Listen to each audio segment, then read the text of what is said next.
Saudi আরবে বাংলাদেশি প্রবাসী বিনিয়োগকারী প্রতিষ্ঠান ও উদ্যোক্তারা নতুন নতুন ব্যবসায়িক প্রতিষ্ঠান সৃষ্টির মধ্য দিয়ে বেকার শ্রমিকদের কর্মসংস্থান ও দেশে রেমিটেন্স বৃদ্ধি করে অর্থনৈতিক চালিকা শক্তি বাড়াতে ভূমিকা রাখছেন।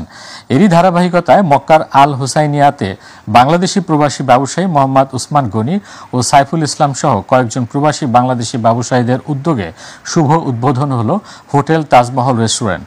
মক্কা থেকে মাই টিভির প্রতিনিধি এম সাইফুল ইসলাম জানান, বাংলাদেশি খাবারকে বিশ্ব দরবারে পরিচিত করতে দেশীয় পদ্ধতিতে প্রবাসীদের ও হজ উমরা পালনকারী হাজিদের সেবায় কম মূল্যে স্বাস্থ্যসম্মত নিরাপদ খাবারের নির্ভরযোগ্য প্রতিষ্ঠান তাজমহল রেস্টুরেন্টে দোয়া ও মোনাজাত সহ ফ্রি খাবার বিতরণের মধ্য দিয়ে যাত্রা শুরু হয়।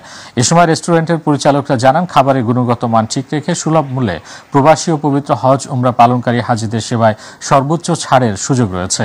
এছাড়া আরাবিয়ান, ইন্ডিয়ান, পাকিস্তানি, ইন্দোনেশিয়ান সহ সকল প্রকারের খাবারের সমাহারে তাজমহল রেস্টুরেন্ট ভূমিকা পালন করবে। এ সময় তাজমহল রেস্টুরেন্ট গ্রুপের চেয়ারম্যান মোহাম্মদ উসমান গনি, ভয়া ট্রাভেলস গ্রুপের চেয়ারম্যান মোহাম্মদ নাসের খান চৌধুরী ও পরিচালক Mohammad Nurul Amin, Tahmina man power service এর ম্যানেজিং পার্টনার সাইফুল ইসলাম, বিশিষ্ট সংগঠক আনিসুর রহমান, শাহিনুর আলম সহ আরো অনেকে উপস্থিত ছিলেন। এটা হচ্ছে হোসাইনিয়া এরিয়া, মক্কা হোসাইনিয়া এরিয়া। পিছনে যারা ফ্যামিলি আসবেন সুন্দরভাবে পরিবেশের ব্যবস্থা করা হয়েছে, ফ্যামিলি সময় কাটাতে পারবেন এবং এখানের যে প্রাকৃতিক ন্যাচারাল পরিবেশ সেটা আপনারা উপভোগ করতে পারবেন। জনগণের সেবা এবং ব্যবসা দুটোটা মিলে গেছে।